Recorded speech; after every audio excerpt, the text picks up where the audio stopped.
Wari sapuna tabinabagidmk taramna ookchaba loinana lobirasi Amit Kumar Huidromba gi the bus stand Wari asigi taramathoi suba tangka Syam masagi asiba hakchang amadi mahaki nupi adugi hakchang adu urubada hausikti thamoi sokna kablakre haingam tangomdraba wakhal amana phungbangna angawba amagum asiba hakchang sing asi yengduna kaple adubo thangnaba mikupta khalakba wakhal amana mapi adu teithokjare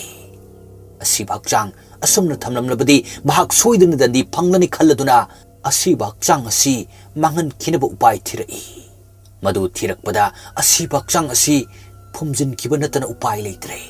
madu tawnaba honarakpada mahak imung aduda koyeng yengi mafam chaba ma yengakpa matamda mina khanglaroidaba mafam oirani khanduna phamunga chingthokle aduga madugi hana leiramba makha aduda yopak ama tawduna tawba hore mahakna sum tawba sida nong mamitsu kanna khakba oibana akiba amagi masak oire lambi sorok kana su chatnade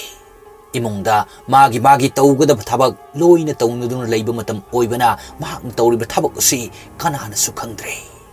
asumna sum tawrakpana kom asi phanadi lure hakchang ahum asibu punna phumnanaba mahakna wana singshinduna kom aduda thadare aduga ningthijana phumjale phumjanba loireba matungda hanagi matawgum phamung adu chingduna thamle mafam aduaida chakhairaba potchaisu mafam chana thamle aduga tareba I mayam adusu fi fataba ama tawraga kanna taithokle matam aduda makhoi imung asida mi amakak changakpa adu syamna khanglami madu khanglakpadagi mahakna pairama thangsang adu paiduna thongjin mapanda lumduna ngai karigumba miyoi aduna imung aduda changlaknabadi tawriba kaya asi khangkhrani madu khangdanabagidamakta mahakna hek changlaknabadi hatlagi haiduna thangsang adu pairaga ngairibani adubo laibak phabadagi lagliba mi adu imung aduda changbadi changlamdre amurak anirak kauramlaga adum chatkre madugi matung syam chairiba sing adu loinamak loisile ising adusu loina napthokle hanagumna mapop karimta kaidana imung adu thamlami aduga imungda leiramba so amana lonsilaga yum adudagi thoklaki wari sing asi liba loirakpa matamda syam mamittagi mapi sinthaduna kaple adubo loyadi mapana tawruba thabak adu khanglabasu mapa adubudi macha ama oina ngakpire maramdi soiba haibasi tamba ngamba nate mapa aduna tawgemak yauna tawbadi nattabanina loyagi thamoida minungsi ama phauri loya karimta hairamdana yumdagi thoklakle asikpa mafam amada chatuna phamduna lei wakhalda khalai ichan nangbu nabungna nasak khangludabana wankre ichanbu nabungna naukon biduna section thamjaramgadaba adu hek phanghaudeda ichan wana sikhiba adugi laman aina soidana singani ichan bu harpa mi harpa singdo aina soidana laman khungani haijabagi wani loya kanada laman khungduni handleman adudi mahakna chingnaruba khakni mahakna maktawi haibasu mahak proof leiba nati adugi sumatakta mahakti sikre amaromda driver oigadra haina chingnariba adusu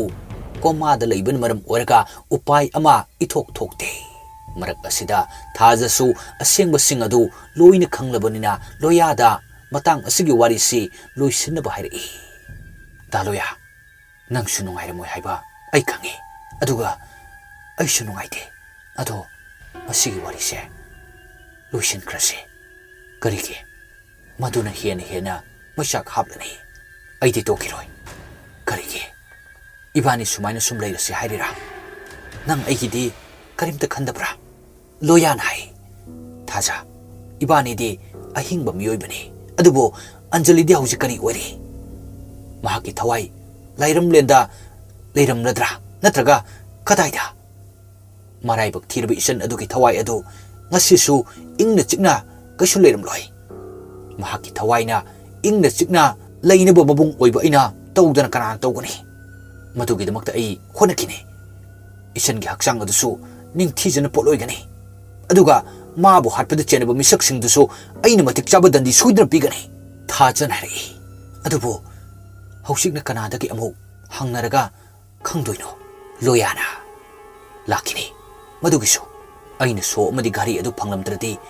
ꯋꯥꯔꯤ ꯈꯔ ꯑꯁꯤꯁꯨ ꯈꯪꯂꯝꯂꯣꯏ ꯑꯁꯤꯒꯨꯝꯕ ꯑꯩꯉꯣꯟꯗ ꯈꯨꯗꯝ ꯆꯥꯡꯗꯝ ꯑꯣꯏꯕ ꯌꯥꯕ ꯀꯔꯤꯒꯨꯝꯕ ꯁꯣꯏꯗꯅ ꯐꯪꯂꯛꯈꯤꯒꯅꯤ ꯃꯗꯨꯒꯤ ꯃꯇꯦꯡꯅ ꯑꯩ ꯊꯤꯒꯠꯄꯗ ꯂꯥꯏꯅ ꯊꯣꯛꯀꯅꯤ ꯑꯩꯒꯤ ꯃꯪꯗ ꯇꯣꯏꯅ ꯇꯣꯏꯅ ꯎꯔꯤꯕ ꯅꯨꯄꯤ ꯑꯗꯨꯁꯨ ꯏꯆꯟ ꯑꯟꯖꯂꯤ ꯁꯣꯏꯗꯅ ꯑꯣꯏꯒꯅꯤ ꯃꯍꯥꯛꯅ ꯄꯤꯔꯛꯄ ꯈꯨꯗꯝꯁꯤꯡ ꯑꯩꯅ ꯑꯃꯠꯇ ꯀꯥꯎꯗ꯭ꯔꯦ ꯊꯥꯖ ꯍꯟꯗꯛꯇꯤ ꯈꯨꯝꯐꯝ ꯈꯪꯗ꯭ꯔꯦ ꯉꯥꯏꯍꯥꯛ ꯇꯨꯃꯤꯟꯅ ꯂꯩꯅꯔꯕ ꯃꯇꯨꯡꯗ ꯑꯃꯨꯛ ꯂꯣꯌꯥꯅ ꯑꯗꯣ ꯆꯠꯅꯕ ꯇꯧꯔꯁꯦ ꯊꯦꯡꯂꯦ ꯊꯥꯖꯅ ꯀꯩꯒꯤꯅꯣ ꯑꯩꯗꯤ ꯂꯩꯅꯤꯡꯂꯤꯌꯦ ꯂꯣꯌꯥꯅ ꯍꯥꯏ ꯑꯗꯣ ꯃꯐꯝꯁꯦ ꯐꯖꯗꯦ ꯃꯤꯅ ꯎꯔꯒ ꯌꯥꯝꯅ ꯍꯥꯏꯅꯈꯤꯅꯤ ꯂꯩꯀꯥꯏ ꯃꯤꯁꯨ ꯈꯔ ꯈꯔ ꯆꯠꯂꯤꯁꯤꯅꯤ ꯊꯥꯖꯅ ꯎꯅꯤꯡ ꯎꯁꯅꯨ ꯃꯣꯏꯅ ꯎꯕꯁꯤꯅꯦ ꯑꯩꯅ ꯄꯥꯝꯂꯤꯁꯦ ꯑꯦ ꯀꯔꯤꯒꯤ ꯏꯕꯥꯅꯤ ꯈꯪꯅꯩ ꯅꯨꯡꯁꯤꯅꯩ ꯍꯥꯏꯕꯁꯦ ꯃꯤ ꯂꯣꯏꯅꯃꯛ ꯈꯪꯍꯟꯅꯤꯡꯉꯤ ꯇꯥꯅꯤꯡꯗꯦ ꯑꯗꯨꯝꯕꯗꯣ ꯁ꯭ꯋꯥꯏꯗ ꯉꯥꯡꯒꯅꯨ ꯁ꯭ꯋꯥꯏꯁꯦ ꯂꯩꯀꯥꯏꯅꯤ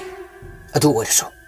ꯈꯪꯕꯗꯤ ꯈꯪꯅꯔꯕ ꯄꯣꯠꯅꯤ ꯑꯗꯣ ꯁꯨꯃꯥꯏꯅ ꯌꯥꯝ ꯐꯣꯡꯂꯁꯨ ꯐꯖꯗꯦꯗꯅ ꯊꯥꯖꯅ ꯍꯥꯏ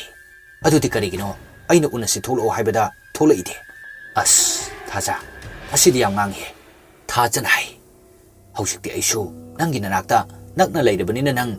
ꯍꯥꯟꯅꯗꯧꯅ ꯆꯦꯟꯕꯗꯤ ꯌꯥꯔꯔꯣꯏꯗꯅ ꯑꯩꯕꯨ ꯍꯥꯟꯅ ꯆꯦꯟꯕ꯭ꯔꯅꯦ ꯆꯦꯜꯂꯤꯗꯨꯗꯤ ꯀꯗꯥꯏꯗ ꯑꯩ ꯎꯕꯒ ꯂꯩ ꯂꯩꯗꯅ ꯆꯠꯄꯗꯣ ꯋꯥꯔꯤ ꯁꯥꯔꯁꯨ ꯅꯤꯡꯊꯤ ꯅꯨꯡꯉꯥꯏꯅ ꯁꯥꯕꯤꯔꯛꯇꯕꯗꯣ ꯆꯦꯜꯂꯤ ꯅꯠꯇ꯭ꯔꯣ ꯑꯗꯨꯗꯤ ꯅꯪꯅ ꯃꯔꯝ ꯈꯪꯗꯕꯒꯤ ꯋꯥꯅꯤ ꯀꯔꯤ ꯃꯔꯝ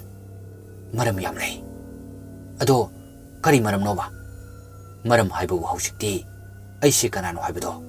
ꯅꯪ ꯐꯖꯅ ꯈꯪꯂꯦꯗꯅ ꯍꯥꯟꯅꯗꯤ ꯈꯪꯗꯦꯗꯅ ꯑꯦ ꯑꯩꯗꯤ ꯍꯥꯟꯅꯗꯩꯁꯨ ꯅꯪ ꯑꯗꯨꯝ ꯀꯅꯥꯅꯣ ꯈꯪꯉꯤꯅ ꯊꯥꯖ ꯑꯗꯨꯒꯤ ꯋꯥ ꯅꯠꯇꯦ ꯊꯥꯖꯅ ꯍꯥꯏꯔꯛꯏ ꯑꯩ ꯂꯣꯏꯅ ꯈꯪꯉꯤ ꯀꯔꯤ ꯈꯪꯉꯤꯕ ꯑꯩꯁꯨ ꯈꯪꯉꯤꯗ ꯅꯪꯅ ꯅꯪꯒꯤ ꯏꯃꯨꯡꯒꯤ ꯄ꯭ꯔꯣꯕ꯭ꯂꯦꯝ ꯅꯁꯥꯒꯤ ꯄ꯭ꯔꯣꯕ꯭ꯂꯦꯝ ꯑꯗꯨꯒ ꯑꯩꯅ ꯏꯝꯐꯥꯜ ꯅꯤꯉꯣꯜ ꯑꯣꯏꯔꯨꯕꯒꯤ ꯅꯪꯉꯣꯟꯗ ꯅꯤꯡꯍꯟꯅꯕꯒꯤ ꯄ꯭ꯔꯣꯕ꯭ꯂꯦꯝ ꯃꯌꯥꯝꯗꯣ ꯍꯟꯗꯛꯇꯤ ꯂꯣꯌꯥ ꯊꯥꯖꯗ ꯃꯨꯟꯅ ꯌꯦꯡꯂꯛꯏ ꯊꯥꯖꯅꯁꯨ ꯃꯍꯥꯛꯀꯤ ꯑꯋꯥꯕ ꯂꯣꯏꯅꯃꯛ ꯈꯪꯂꯝꯕ ꯑꯁꯤꯗ ꯂꯣꯌꯥ ꯊꯥꯖꯕꯨ ꯍꯦꯟꯅ ꯅꯨꯡꯁꯤꯔꯛꯏ ꯊꯥꯖꯅ ꯃꯈꯥ ꯇꯥꯔꯛꯏ ꯑꯩꯅ ꯁꯨꯝ ꯄꯪꯈꯟꯗ ꯈꯟꯖꯟꯕꯩ ꯋꯥꯅꯤ ꯅꯪꯉꯣꯟꯗ ꯅꯪꯒꯤ ꯊꯃꯣꯏꯗ ꯑꯩ ꯅꯠꯇꯕ ꯑꯇꯣꯞꯄ ꯀꯅꯥꯝꯇꯒꯤ ꯃꯃꯤ ꯇꯥꯔꯝꯃꯣꯏ ꯍꯥꯏꯕꯁꯦ ꯅꯪꯉꯣꯟꯗ ꯇꯥꯔꯤꯕ ꯃꯃꯤ ꯍꯥꯏꯕꯕꯨ ꯃꯤꯔꯛ ꯇꯤꯟꯕ ꯉꯝꯗꯕꯒꯤ ꯃꯃꯤ ꯑꯗꯨꯈꯛꯅꯤ ꯑꯗꯨꯕꯨ ꯅꯪꯅ ꯃꯗꯨꯒꯤ ꯃꯔꯨꯝꯗ ꯅꯤꯁꯥ ꯁꯤꯖꯤꯟꯅꯔꯛꯈꯤꯕꯗꯨꯗꯤ ꯑꯩ ꯌꯥꯝꯅ ꯅꯨꯡꯉꯥꯏꯈꯤꯗꯦ ꯂꯣꯌꯥꯅ ꯍꯧꯖꯤꯛꯅ ꯀꯩꯗꯧꯔꯕ ꯊꯥꯖꯅ ꯍꯧꯖꯤꯛꯄꯨ ꯅꯪ ꯁꯤꯖꯤꯟꯅꯔꯤꯕ꯭ꯔꯣ ꯂꯣꯌꯥꯅ ꯍꯥꯏ ꯑꯩ ꯀꯔꯤꯝꯇ ꯁꯤꯖꯤꯟꯅꯗ꯭ꯔꯦ ꯅꯤꯁꯥ ꯍꯥꯏꯕꯁꯤꯅ ꯉꯥꯏꯍꯥꯛꯀꯤ ꯑꯋꯥꯕ ꯋꯥꯈꯜ ꯀꯥꯎꯍꯜꯂꯕꯁꯨ ꯃꯗꯨꯅ ꯑꯐꯕ ꯐꯣꯜꯗꯤ ꯀꯔꯤꯁꯨ ꯄꯨꯔꯛꯇꯦ ꯌꯨꯒꯤ ꯅꯤꯁꯥꯗ ꯑꯩꯒꯤ ꯏꯄꯥ ꯃꯤꯍꯥꯠꯄ ꯑꯣꯏꯈ꯭ꯔꯤꯁꯤꯅꯤ ꯑꯁꯤꯒꯨꯝꯅ ꯂꯩꯔꯤꯕ ꯅꯤꯁꯥ ꯃꯌꯥꯝ ꯑꯁꯤꯅ ꯀꯔꯤꯁꯨ ꯑꯐꯕ ꯄꯨꯔꯛꯀꯅꯤ ꯈꯟꯗꯦ ꯊꯥꯖꯅ ꯍꯥꯏ ꯑꯗꯨꯕꯨ ꯅꯪ ꯅꯍꯥꯟꯋꯥꯏ ꯂꯥꯏꯔꯤꯛꯇꯁꯨ ꯃꯌꯥꯝ ꯊꯦꯡꯅꯈ꯭ꯔꯕ ꯉꯥꯛꯇꯅꯤ ꯍꯧꯖꯤꯛ ꯈꯛꯇ ꯀꯃꯥꯏꯅ ꯈꯪꯉꯤꯅꯣꯕ ꯂꯣꯌꯥꯅ ꯍꯥꯏ ꯂꯤꯟꯅ ꯆꯤꯛꯇ꯭ꯔꯤꯕ ꯃꯤ ꯑꯃꯠꯇꯅ ꯂꯤꯟꯒꯤ ꯃꯍꯨꯗꯣ ꯈꯪꯉꯣꯏꯌꯦ ꯊꯥꯖꯅ ꯍꯥꯏ ꯏꯁ ꯄ꯭ꯔꯃꯥꯟꯗꯤ ꯂꯣꯌꯥꯅ ꯐꯔꯦꯁꯦ ꯆꯠꯂꯁꯦ ꯁꯨꯡꯎ ꯎꯅꯗꯕꯃꯛꯁꯨ ꯅꯠꯇꯦ ꯌꯨꯝ ꯑꯃ ꯑꯅꯤꯅ ꯈꯟꯕꯩ ꯋꯥꯅꯤ ꯋꯥꯔꯤꯁꯨ ꯇꯣꯏꯅ ꯁꯥꯟꯅꯔꯤꯁꯤꯕꯨ ꯆꯠꯂꯁꯦ ꯑꯁꯨꯝꯅ ꯃꯈꯣꯏ ꯑꯅꯤ ꯌꯨꯝꯗ ꯍꯜꯂꯛꯂꯦ ꯊꯥꯖ ꯋꯥꯈꯜ ꯃꯀꯥ ꯂꯥꯝꯂꯦ ꯍꯟꯗꯛꯇꯤ ꯃꯍꯥꯛꯅ ꯅꯨꯡꯁꯤꯖꯕ ꯂꯣꯌꯥꯅ ꯑꯁꯨꯝꯅ ꯃꯍꯥꯛꯀꯤꯗꯃꯛ ꯈꯟꯕꯤꯔꯛꯄ ꯑꯁꯤꯗ ꯍꯥꯏꯅꯤꯡꯉꯥꯏ ꯂꯩꯇꯅ ꯊꯥꯖ ꯄꯦꯟꯖꯔꯦ ꯃꯌꯨꯝꯗ ꯃꯃꯣꯟ ꯇꯧꯗꯨꯅ ꯂꯩꯕ ꯑꯁꯤ ꯎꯔꯒ ꯑꯍꯜ ꯑꯣꯏꯔꯕ ꯃꯃꯥ ꯃꯄꯥ ꯑꯁꯤꯅꯁꯨ ꯅꯨꯡꯉꯥꯏꯖꯔꯤ ꯑꯗꯨꯕꯨ ꯑꯍꯜ ꯑꯅꯤ ꯑꯁꯤꯗꯤ ꯑꯃꯔꯣꯝꯗ ꯃꯈꯣꯏꯅ ꯌꯥꯝꯅ ꯍꯔꯥꯎꯔꯤꯕ ꯑꯁꯤꯒꯤ ꯃꯔꯝꯁꯨ ꯂꯩ ꯃꯈꯣꯏꯅ ꯃꯃꯤꯠꯇ ꯃꯆꯥ ꯑꯃꯗ ꯎꯔꯛꯇ꯭ꯔꯤꯕ ꯑꯁꯤ ꯆꯍꯤ ꯐꯅ ꯌꯥꯝꯂꯦ ꯑꯗꯨꯕꯨ ꯃꯆꯥꯒꯨꯝꯂꯕꯤ ꯑꯃ ꯐꯪꯅꯕ ꯍꯣꯠꯅꯔꯛꯄ ꯃꯇꯝꯗ ꯇꯥꯏꯕꯪꯅ ꯆꯠꯅꯗꯕ ꯀꯌꯥ ꯆꯠꯅꯔꯛꯈꯤꯕꯅꯤ ꯇꯝꯊꯣꯛꯂꯨꯔꯕꯗꯤ ꯍꯥꯏꯗꯣꯛꯂꯨꯔꯕꯗꯤ ꯁꯣꯏꯗꯅ ꯃꯈꯣꯏ ꯑꯅꯤꯁꯨ ꯍꯥꯠꯄꯤꯈꯤꯅꯤ ꯅꯠꯇ꯭ꯔꯒ ꯖꯦꯜꯗ ꯃꯄꯨꯟꯁꯤ ꯆꯨꯞꯄ ꯐꯥꯎꯕ ꯊꯝꯈꯤꯕ ꯌꯥꯏ ꯃꯇꯥꯡ ꯑꯁꯤꯁꯨ ꯂꯩꯀꯥꯏ ꯃꯤ ꯀꯅꯥꯝꯇꯅ ꯈꯪꯕ ꯅꯠꯇꯦ ꯑꯗꯨꯒ ꯊꯥꯖꯅꯁꯨ ꯈꯪꯗꯦ ꯑꯗꯨꯕꯨ ꯊꯥꯖꯒꯤ ꯅꯤꯡꯊꯤꯖꯔꯕ ꯁꯛꯇꯝꯅ ꯍꯔꯥꯎꯅ ꯂꯩꯖꯕ ꯎꯔꯒ ꯃꯃꯥꯡꯊꯛꯇ ꯇꯧꯈꯤꯕ ꯐꯠꯇ꯭ꯔꯕ ꯊꯕꯛ ꯀꯌꯥꯗꯤ ꯂꯣꯏꯅꯃꯛ ꯀꯥꯎꯈ꯭ꯔꯦ ꯀꯅꯥꯝꯇꯅ ꯈꯪꯗꯦ ꯃꯈꯣꯏ ꯑꯅꯤꯃꯛ ꯐꯠꯇ꯭ꯔꯕ ꯖꯥꯗꯨ ꯃꯟꯇ꯭ꯔ ꯁꯤꯖꯤꯟꯅꯗꯨꯅ ꯊꯕꯛ ꯊꯧꯔꯝ ꯀꯌꯥ ꯄꯥꯡꯊꯣꯛꯏ ꯍꯥꯏꯕꯁꯦ ꯃꯗꯨꯃꯛꯅ ꯃꯔꯝ ꯑꯣꯏꯔꯒ ꯑꯟꯖꯂꯤꯒꯤ ꯊꯋꯥꯏꯁꯨ ꯃꯈꯣꯏꯒꯤ ꯃꯈꯨꯠꯇ ꯇꯥꯈ꯭ꯔꯤꯕꯅꯤ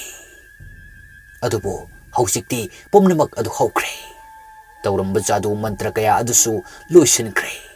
ꯃꯗꯨꯃꯛꯅ ꯃꯤꯆꯝ ꯑꯃꯒꯨꯝꯅ ꯅꯨꯡꯉꯥꯏꯅ ꯂꯩꯕ ꯃꯥꯜꯂꯕꯁꯨ ꯇꯧꯖꯔꯨꯕ ꯃꯔꯥꯜꯒꯤ ꯗꯟꯗꯤꯅ ꯃꯈꯣꯏ ꯑꯅꯤꯕꯨ ꯉꯥꯏꯗꯨꯅ ꯂꯩꯔꯤ ꯑꯍꯜ ꯑꯣꯏꯔꯕ ꯕꯤꯅꯥꯅ ꯃꯍꯥꯛꯀꯤ ꯅꯨꯄꯥ ꯄꯥꯝꯍꯩꯕꯗ ꯑꯁꯨꯝꯅ ꯍꯥꯏꯔꯛꯏ ꯕꯤꯅꯥꯅ ꯃꯣꯏ ꯃꯄꯥ ꯏꯕꯣꯛꯊꯣꯛꯀꯤ ꯏꯆꯥꯃꯛ ꯅꯠꯇ꯭ꯔꯕꯁꯨ ꯏꯆꯥ ꯑꯃꯒꯨꯝꯅ ꯂꯩꯔꯤꯕ ꯊꯥꯖꯁꯦ ꯅꯨꯡꯁꯤꯗ꯭ꯔꯥ ꯍꯦꯛ ꯏꯆꯥꯃꯛ ꯑꯣꯏꯔꯝꯂꯕꯗꯤ ꯀꯌꯥꯝ ꯅꯨꯡꯁꯤꯒꯅꯤ ꯄꯥꯝꯍꯩꯕꯅ ꯅꯨꯡꯁꯤꯅꯤ ꯃꯁꯤꯒꯤ ꯅꯨꯡꯁꯤꯕ ꯑꯁꯤꯗꯕꯨ ꯉꯥꯏꯔꯛꯂꯤꯕꯁꯤ ꯆꯍꯤ ꯐꯅꯗꯤ ꯌꯥꯝꯈ꯭ꯔꯦꯗꯅ ꯑꯗꯨ ꯍꯧꯖꯤꯛꯇꯤ ꯑꯁꯨꯛ ꯅꯨꯡꯁꯤꯔꯤꯕ ꯑꯁꯤꯗ ꯑꯃꯨꯛ ꯃꯍꯥꯛꯅ ꯅꯤꯡꯉꯣꯜ ꯑꯣꯏꯔꯨꯕꯅꯤꯅ ꯑꯃꯨꯛ ꯃꯤꯒꯤ ꯃꯌꯨꯝꯗ ꯆꯠꯈꯤꯕꯗ ꯏꯕꯥꯅꯤꯗꯤ ꯑꯃꯨꯛ ꯋꯥꯍꯧꯔꯅꯤꯗꯣ ꯁꯤꯒꯤ ꯈꯜꯂꯨꯔꯕꯗꯤ ꯏꯆꯥꯅꯨꯄꯥ ꯑꯃ ꯑꯣꯏꯅ ꯐꯪꯖꯔꯝꯂꯕꯗꯤ ꯐꯒꯗꯕꯅꯤ ꯕꯤꯅꯥꯅ ꯑꯃꯨꯛꯇ ꯑꯗꯨꯒꯨꯝꯕ ꯂꯥꯡꯐꯥꯡꯗꯨ ꯈꯟꯈꯤꯅꯣ ꯆꯍꯤ ꯀꯌꯥ ꯁꯨꯛꯐꯪ ꯐꯪꯗꯅ ꯂꯥꯛꯄꯁꯦ ꯏꯁꯣꯔꯅ ꯑꯩꯈꯣꯏꯒꯤꯅꯤ ꯍꯥꯏꯗꯨꯅ ꯄꯤꯕꯤꯔꯛꯏꯁꯦ ꯌꯥꯝꯅ ꯐꯔꯕꯅꯤ ꯅꯨꯄꯥ ꯑꯣꯏꯒꯦꯔꯥ ꯅꯨꯄꯤ ꯑꯣꯏꯒꯦꯔꯥ ꯑꯃ ꯐꯪꯂꯤꯁꯦ ꯌꯥꯝꯅ ꯐꯔꯦꯅ ꯈꯟꯗꯣꯛꯂꯁꯤ ꯄꯥꯝꯍꯩꯕꯅ ꯑꯗꯨꯕꯨꯗꯤ ꯈꯪꯏꯗ ꯑꯗꯨꯗ ꯁꯨꯝ ꯍꯥꯏꯕꯒꯤ ꯋꯥꯅꯤ ꯕꯤꯅꯥꯅ ꯍꯥꯏ ꯍꯣꯏꯅꯦ ꯑꯗꯨꯝꯅ ꯈꯟꯗꯣꯛꯎꯗꯅ ꯁꯣꯝꯗꯗꯤ ꯊꯥꯖꯂꯦꯝꯕꯤ ꯊꯥꯕꯜ ꯐꯔꯕ ꯅꯨꯃꯤꯗꯥꯡ ꯑꯁꯤꯒꯤ ꯊꯥꯕꯜ ꯌꯦꯡꯗꯨꯅ ꯃꯃꯣꯟ ꯅꯣꯛꯅ ꯂꯩꯖꯔꯤ ꯃꯇꯣꯝꯇ ꯑꯁꯨꯝꯅ ꯐꯖꯅ ꯌꯦꯡꯖꯔꯤꯕ ꯑꯁꯤ ꯃꯇꯝ ꯈꯔꯒꯤ ꯃꯇꯨꯡꯗꯗꯤ ꯂꯣꯌꯥꯒ ꯄꯨꯟꯅ ꯌꯦꯡꯖꯕ ꯐꯪꯂꯅꯤ ꯈꯜꯂꯨꯕꯗ ꯍꯦꯟꯅ ꯍꯔꯥꯎ ꯃꯊꯣꯏ ꯀꯥꯔꯦ ꯑꯗꯨꯕꯨ ꯈꯪꯍꯧꯗꯅ ꯊꯥꯕꯜ ꯐꯔꯝꯕ ꯑꯁꯤ ꯑꯃꯪꯕ ꯅꯣꯡꯅ ꯍꯨꯝꯖꯤꯜꯂꯛꯇꯨꯅ ꯈꯨꯝꯖꯤꯟꯈ꯭ꯔꯦ ꯊꯥꯖꯂꯦꯝꯕꯤ ꯅꯤꯡꯉꯝꯗꯅ ꯏꯃꯨꯡꯗ ꯆꯪꯂꯛꯂꯦ ꯃꯍꯥꯛꯅ ꯆꯪꯈ꯭ꯔꯕ ꯃꯇꯨꯡꯗ ꯁꯨꯃꯥꯡ ꯃꯆꯤ ꯑꯃꯗ ꯍꯧꯔꯤꯕ ꯍꯩꯀ꯭ꯔꯦꯡ ꯄꯥꯝꯕꯤ ꯑꯗꯨꯒꯤ ꯃꯔꯨꯝꯗꯒꯤ ꯄꯦꯟꯖꯗꯕ ꯊꯋꯥꯏ ꯑꯃ ꯂꯨꯝꯗꯨꯅ ꯃꯃꯤꯠ ꯈꯥꯅ ꯌꯦꯡꯂꯤ ꯊꯥꯖꯅ ꯏꯃꯨꯡ ꯍꯦꯛ ꯌꯧꯈꯤꯗꯨꯅ ꯊꯣꯡ ꯂꯣꯟꯁꯤꯟꯈꯤꯕ ꯃꯇꯝꯗꯨ ꯐꯥꯎꯕ ꯃꯃꯤꯠ ꯑꯗꯨ ꯈꯥꯅ ꯌꯦꯡꯗꯨꯅ ꯂꯩꯍꯧꯏ ꯇꯧꯔꯤꯕ ꯑꯁꯤꯒꯤ ꯁꯍꯨꯝ ꯑꯣꯏꯅ ꯄꯥꯝꯍꯩꯕꯒꯤ ꯍꯛꯆꯥꯡꯗ ꯐꯥꯎꯔꯛꯏ ꯃꯗꯨꯗ ꯃꯍꯥꯛꯀꯤ ꯅꯨꯄꯤꯕꯨ ꯀꯧꯁꯤꯟꯗꯨꯅ ꯍꯪꯂꯛꯏ ꯄꯥꯝꯍꯩꯕꯅ ꯇꯥꯔꯤꯕ꯭ꯔꯥ ꯅꯨꯄꯤ ꯏꯁꯥꯁꯦ ꯀꯩꯅꯣꯝꯃ ꯏꯊꯧ ꯇꯧꯏ ꯑꯩꯕꯨ ꯏꯁꯤꯡꯗ ꯆꯤꯡꯅꯈ꯭ꯔꯦꯗ ꯕꯤꯅꯥꯅ ꯀꯔꯤ ꯑꯃꯨꯛ ꯇꯧꯔꯤꯅꯣ ꯄꯥꯝꯍꯩꯕꯅ ꯍꯥꯏ ꯈꯪꯗ꯭ꯔꯦꯅꯦ ꯑꯩꯕꯨ ꯑꯩꯒꯤ ꯃꯍꯩꯁꯨ ꯊꯥꯗꯣꯛꯈꯤꯕ ꯀꯨꯏꯔꯦ ꯑꯗꯨꯒ ꯉꯁꯤ ꯅꯧꯍꯧꯅꯅ ꯏꯁꯥꯗ ꯀꯔꯤꯅꯣꯃ ꯏꯐꯥꯎ ꯐꯥꯎꯔꯛꯂꯤꯕꯁꯤ ꯀꯔꯤꯕꯨ ꯑꯣꯏꯒꯗꯧꯔꯤꯕꯅꯣ ꯕꯤꯅꯥꯅ ꯍꯥꯏ ꯀꯔꯤꯁꯨ ꯈꯟꯖꯤꯜꯂꯨꯔꯅꯨꯗ ꯁꯤꯟꯐꯝ ꯑꯗꯨ ꯊꯥꯗꯣꯛꯈꯤꯕ ꯀꯨꯏꯔꯕꯁꯤꯕꯨ ꯑꯗꯨꯒꯤ ꯁꯔꯨ ꯃꯄꯨ ꯃꯍꯥꯛꯇ ꯆꯦꯠꯅ ꯈꯨꯔꯨꯝꯁꯤ ꯑꯁꯤ ꯍꯥꯏꯗꯨꯅ ꯃꯍꯥꯛꯀꯤ ꯅꯨꯄꯤ ꯑꯁꯤꯅꯁꯨ ꯊꯦꯝꯖꯤꯜꯂꯦ ꯑꯗꯨꯕꯨ ꯄꯥꯝꯍꯩꯕꯒꯤ ꯊꯃꯣꯏꯅꯗꯤ ꯏꯌꯥ ꯌꯥꯅꯤꯡꯗ꯭ꯔꯤ ꯃꯍꯥꯛꯀꯤ ꯌꯨꯝꯒꯤ ꯑꯀꯣꯏꯕꯗ ꯐꯠꯇ ꯍꯥꯎꯊꯤ ꯂꯩꯔꯕ꯭ꯔꯥ ꯍꯥꯏꯗꯨꯅ ꯌꯥꯝꯅ ꯆꯤꯡꯅꯔꯤ ꯁꯣꯝꯗ ꯊꯥꯖ ꯐꯃꯨꯡꯗ ꯆꯪꯗꯨꯅ ꯍꯤꯞꯂꯦ ꯊꯣꯡꯅꯥꯎꯁꯨ ꯂꯣꯟꯁꯤꯟꯗꯨꯅ ꯕꯜꯕ ꯑꯗꯨꯃꯗꯤ ꯊꯥꯜꯂꯤ ꯂꯣꯡꯅ ꯍꯤꯞꯇꯨꯅ ꯃꯍꯥꯛ ꯂꯣꯌꯥꯒꯤ ꯋꯥꯈꯜ ꯈꯜꯂꯤ ꯉꯁꯤꯒꯤꯗꯤ ꯋꯥꯔꯤ ꯁꯥꯕ ꯂꯣꯏꯈ꯭ꯔꯦ ꯑꯗꯨꯅ ꯍꯌꯦꯡ ꯑꯌꯨꯛ ꯑꯃꯨꯛ ꯉꯥꯏꯗꯨꯅ ꯅꯨꯡꯁꯤ ꯋꯥꯔꯤ ꯇꯧꯔꯒꯦ ꯈꯟꯅ ꯍꯤꯞꯄꯅ ꯇꯨꯝꯊꯈꯤꯕ ꯈꯪꯍꯧꯗꯦ ꯃꯍꯥꯛꯅ ꯇꯨꯝꯈ꯭ꯔꯕ ꯃꯇꯨꯡꯗ ꯊꯥꯜꯂꯤꯕ ꯕꯜꯕ ꯑꯁꯤ ꯐꯠ ꯐꯠ ꯈꯞꯂꯛꯏ ꯈꯔ ꯀꯨꯏꯅ ꯈꯞꯂꯝꯂꯕ ꯃꯇꯨꯡꯗ ꯃꯩ ꯑꯗꯨ ꯃꯨꯠꯈ꯭ꯔꯦ ꯁꯣꯝꯗ ꯑꯍꯜ ꯑꯅꯤ ꯑꯁꯤꯗꯤ ꯊꯥꯎꯃꯩ ꯆꯨꯈꯠꯇꯨꯅ ꯍꯤꯞꯅꯈ꯭ꯔꯦ ꯑꯗꯨꯕꯨ ꯁꯣꯝꯗꯗꯤ ꯊꯥꯖ ꯇꯨꯝꯈ꯭ꯔꯕꯅꯤꯅ ꯀꯔꯤꯝꯇ ꯈꯪꯗ꯭ꯔꯦ ꯃꯍꯥꯛꯀꯤ ꯊꯣꯡꯅꯥꯎ ꯂꯣꯟꯁꯤꯟꯕ ꯄꯨꯅꯥ ꯑꯗꯨ ꯇꯞꯅ ꯂꯩꯊꯣꯔꯛꯏ ꯑꯗꯨꯒ ꯊꯣꯡꯅꯥꯎ ꯑꯗꯨ ꯇꯞꯅ ꯍꯥꯡꯗꯣꯔꯛꯏ ꯊꯣꯡꯅꯥꯎ ꯑꯗꯨꯗ ꯌꯥꯔꯤꯕ ꯄꯔꯗꯥ ꯑꯗꯨ ꯅꯨꯡꯁꯤꯠ ꯂꯤꯔꯤ ꯁꯤꯠꯄꯗ ꯇꯞꯅ ꯍꯥꯏꯔꯤ ꯑꯃꯁꯨꯡ ꯄꯔꯗꯥ ꯑꯗꯨꯗ ꯃꯤ ꯑꯃꯒꯤ ꯁꯛꯇꯝꯗ ꯃꯃꯤ ꯇꯥꯗꯨꯅ ꯊꯣꯡꯅꯥꯎ ꯑꯗꯨꯗ ꯐꯥꯎꯖꯤꯜꯂꯛꯏ ꯃꯇꯝ ꯑꯗꯨꯗ ꯑꯁꯣꯝꯗ ꯄꯥꯝꯍꯩꯕ ꯇꯨ ꯈ꯭ꯌꯥꯎ ꯆꯣꯡꯂꯦ ꯃꯍꯥꯛꯇꯤ ꯍꯦꯟꯅ ꯆꯤꯡꯅꯔꯦ ꯏꯃꯨꯡ ꯑꯁꯤ ꯀꯔꯤꯒꯨꯝꯕ ꯈꯔ ꯇꯧꯔꯦ ꯍꯥꯏꯕꯁꯦ ꯑꯗꯨꯒ ꯑꯃꯨꯛ ꯃꯃꯤ ꯑꯃ ꯆꯪꯂꯛꯈꯤꯕ ꯑꯗꯨ ꯎꯄꯨ ꯃꯔꯨꯝꯗ ꯐꯠ ꯆꯣꯡꯁꯤꯟꯈꯤ ꯊꯥꯖ ꯇꯨꯝꯕꯒꯤ ꯌꯥꯎꯂꯛꯄ ꯃꯇꯝꯗ ꯃꯈꯨ ꯅꯥꯝꯃ ꯑꯗꯨ ꯐꯃꯨꯡꯗꯒꯤ ꯇꯤꯡꯊꯣꯔꯛꯏ ꯀꯥꯡꯈꯜ ꯑꯗꯨ ꯐꯥꯎꯗꯣꯛꯅ ꯃꯗꯨ ꯎꯕꯗ ꯉꯁꯥꯏ ꯎꯄꯨꯒꯤ ꯃꯔꯨꯝꯗ ꯆꯪꯈꯤꯕ ꯑꯗꯨ ꯎꯄꯨꯒꯤ ꯊꯣꯡꯅꯥ ꯑꯃ ꯇꯞꯅ ꯍꯥꯏꯗꯣꯔꯛꯏ ꯑꯗꯨꯒ ꯃꯨꯁꯤꯟꯃꯨꯕ ꯈꯨꯠꯁꯥ ꯑꯃ ꯊꯤꯟꯗꯣꯔꯛꯏ ꯈꯨꯠꯁꯥ ꯑꯗꯨꯅ ꯑꯁꯨꯝ ꯁꯥꯡꯗꯣꯔꯛꯇꯨꯅ ꯊꯥꯖꯅ ꯃꯈꯨꯠ ꯊꯤꯟꯗꯣꯔꯛꯂꯤꯕ ꯑꯗꯨꯗ ꯄꯥꯏꯅꯕ ꯀꯟꯅ ꯂꯥꯝꯂꯛꯏ ꯑꯗꯨꯕꯨ ꯈꯪꯍꯧꯗꯅ ꯀꯥ ꯑꯗꯨ ꯃꯩ ꯐꯠ ꯊꯥꯜꯂꯛꯄꯗꯒꯤ ꯃꯈꯨꯠ ꯑꯁꯥꯡꯕ ꯑꯃꯨꯕ ꯑꯗꯨ ꯃꯥꯡꯈ꯭ꯔꯦ ꯄꯥꯝꯍꯩꯕ ꯃꯈꯨꯠꯇ ꯃꯩꯅꯝ ꯑꯃ ꯄꯥꯏꯗꯨꯅ ꯀꯥ ꯑꯗꯨꯗ ꯆꯪꯂꯛꯏ ꯑꯗꯨꯒ ꯃꯆꯥꯅꯨꯄꯤ ꯑꯗꯨꯅ ꯇꯨꯝꯂꯤꯕ ꯑꯗꯨ ꯌꯦꯡꯉꯤ ꯑꯗꯨꯒ ꯑꯃꯨꯛ ꯑꯀꯣꯏꯕ ꯑꯗꯨꯗ ꯌꯦꯡꯉꯤ ꯃꯗꯨꯗ ꯎꯄꯨꯒꯤ ꯊꯣꯡꯅꯥ ꯈꯖꯤꯛꯇꯪ ꯍꯥꯏꯗꯣꯛꯂꯝꯕ ꯑꯗꯨꯒ ꯊꯣꯡꯅꯥꯎ ꯑꯁꯤꯁꯨ ꯍꯥꯏꯗꯣꯛꯂꯝꯕ ꯑꯗꯨꯗ ꯀꯔꯤꯒꯨꯝꯕ ꯈꯔꯗꯤ ꯆꯤꯡꯅꯔꯦ ꯃꯍꯥꯛꯅ ꯊꯣꯡꯅꯥꯎ ꯑꯗꯨꯗ ꯆꯪꯂꯛꯇꯨꯅ ꯃꯄꯥꯟꯗ ꯀꯔꯤ ꯇꯧꯔꯕꯅꯣ ꯍꯥꯏꯗꯨꯅ ꯌꯦꯡꯂꯤ ꯑꯗꯨꯕꯨ ꯑꯃꯨꯕ ꯊꯋꯥꯏ ꯑꯗꯨꯗꯤ ꯊꯣꯡꯅꯥꯎ ꯑꯗꯨꯒꯤ ꯍꯦꯛ ꯃꯄꯥ ꯁꯥꯏꯖꯤꯟꯗ ꯃꯃꯩ ꯃꯀꯣꯛ ꯑꯣꯟꯊꯣꯛꯇꯨꯅ ꯅꯞꯂꯤ Numit khara hokre. Loya mahaki mapa aduda wafam khara tamna bachanglai. Loya na. Baba, ay kanom tawag duke. Kay daw rin mo. Ay, asibak sang singdo, poloy ningi. Kanararoy da ba, oiraroy da ba wado, ngang nano. Kay daw boy oiro dono, oy gani kalagani, ay naharise. Poloy darso dum lay jarasano. Kani kumba pulis na, kup na tijalak na ba baba, nang siyan pam layroy. Masagi wa sida siyam amuk sumun na kali. Loya na amuk makatari. Haksang singado, loy na muk manghan kibana, kway dagi sapa bahay do oy gani. Siyam na. Adubo hausik po, kamdong no tawag doon no. Haksang sing adudi patapong taramlani. Loya na, baba, adugi di waro no. Adugi sutok pa malaksani. Siyam na, ay kyan tadre ibungo, napase, bungaw ngawre. Loya na, adugi na magtamatasaro no. Ay na panabasin ke. Hausik ay na pamlibasi, mihar pasing do, kana-kanano hay basini. Siyam na, panglaroy da, tiruran no. Loya na, kamdong na pangloy ba? Siyam na, ay na thajadre, makoy do, panggani hay base. Asum na haringay maninglom daki, machan nupi aduna, kanna kanglaw larok ba aduda, makoy animag kang prekangi, aduga maning tam na siyensili. Siyensin do na yeng lubo matam dadi, lays na gyan manglaga ta do na layrami. Mapamacha tawraga, imong dapusin do na, makok ta ising tabi do na laknay. Madudagi gyan kara-kara laknay. Gyan khara tarak bu matamda mabung na machanda kari tawrabano hanglai. Doyana. Isan, namu kay dorage. Lais nana. Tamo. Ay gyan manglure. Asi haiduna lais na mapasyam da mamit kani hanglai. Magi midyang adu da siyam di amuk sukirap tawi. Aduga siyam na hari. Kay dorage isabo. Lais nana. Kari sutaw di baba. Asi haiduna lays na puk hawgani. Aduga ka adudagi thuglaklaga mana hana tawramba kon fengba adu makha amuk chathay. Magi mawong mataw aduda makoy animakti yengna duna layri. Adubo lays na kaydaw krabage ngayhaki mamangda. Minit ahumuki mamangdani. Lays na ngasidi sak ising chaba loy kibaki lemhobo kolik adu pheng na bagidamag maningda thoglai. Kon kara-kara pheng bahurk pada, yamna nungsiba konjelda maninglomdagi sur amakag nanglaki. Sur aduda ngayhak ngawrurba matungda kon feng ba adu toklaga kanano isay nganglibasi haiduna hawgatuna yengi. Maninglomda layriba sambalay adugi wangmada nupa amagi sabanda musin muba ama lepadu uray. Maduda mahakna kanano haiduna hangi, adubo kari sukumlakte. Kharaga lapa amati sambalay marumdu oibanina laisna mi adu phajana udi. Phajana udi haiduna sangsin ge tawi adubo mi adu sambalay adu phawdoklaga tapna makhong leibak tadana paisilakba ubada laisna pungak ngakre. Ngayhak asum yenglamnaga paisilakliba thawai aduna maya launa ka thoraktuna mamittag i tap taba makai paisilaki. Matam aduda laisna amuktang kanna lauramlaga gyan takidre. Hausikti patraba thawai asina kudum chankraba haksang haibadu oikre. Laisnagi haksang asi. Amuromda somdasu driver asi gyan tarakle. Haksang khara phagatle haiduna mayumda puthari. Adubo chatpa lengbadi phajana ngamdabanina wheelchair da chali.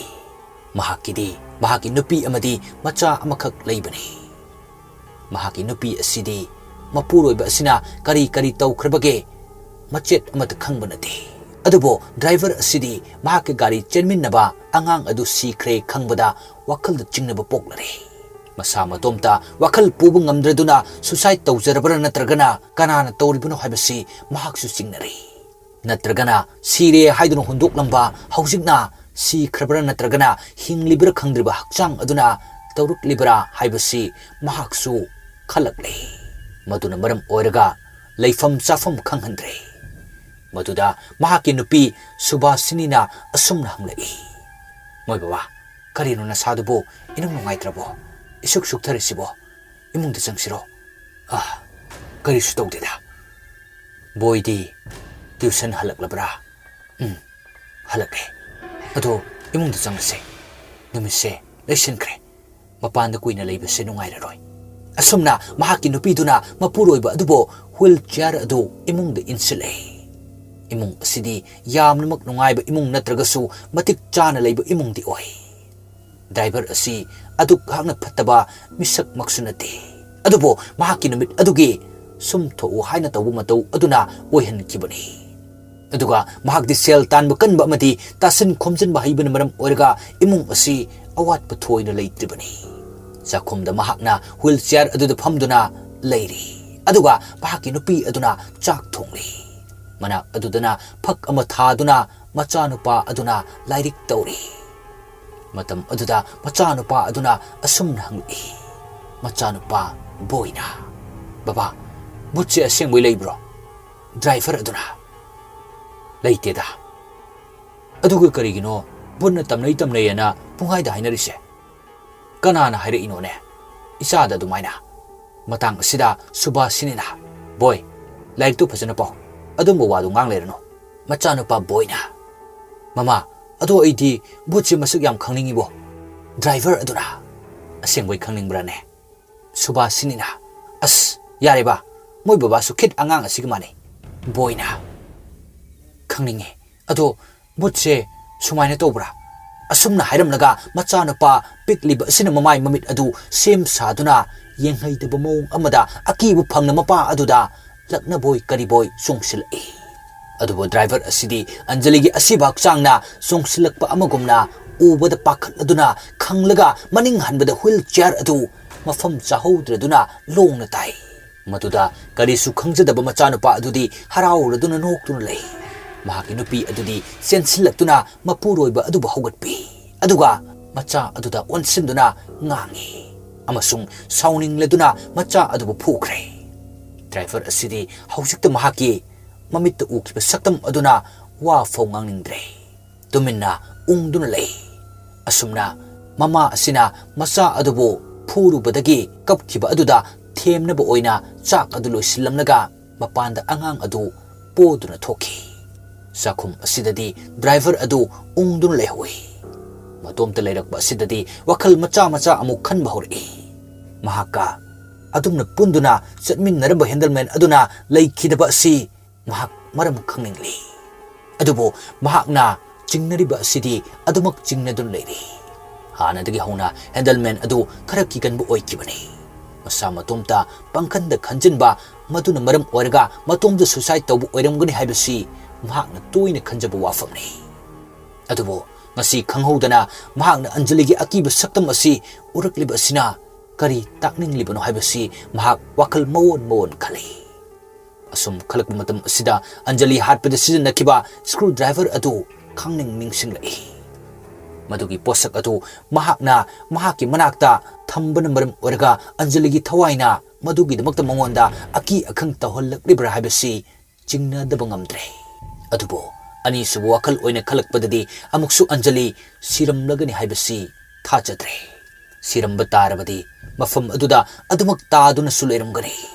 leiramdaba thoklagana I pauta soidana asiba ama leiramle haibagi matangda lakani adubo madu lakiba leite hairaduna driver asinati anjali asi siram kiroi haina wakal tawri hinglamba tarabasu phibam sokna wakal taana hinglambadi oiramloi haibasi mahakna khanjari asumna masa matomda khanjaba sakatjaba wafam kaya asina wakal khara kharadi saukthokjai aihak leiraga mapalomda thokiba macha amati nupi adu changlak mande haiduna kauba horai adubo kanasu kumlakte makoi khaktamak leiba imung oibanina pumchik chi hanna kaubada khumlaktaba adudadi pakhatpa amadum poklakle madudagi mahak mafam adudagi thokningi adubo masa adu leng otpa phajana ngamdabana madugi upai di leitre tanja asidasu nungsit liri situna thong amadi thongnaudagi ayingba nungsit khara silai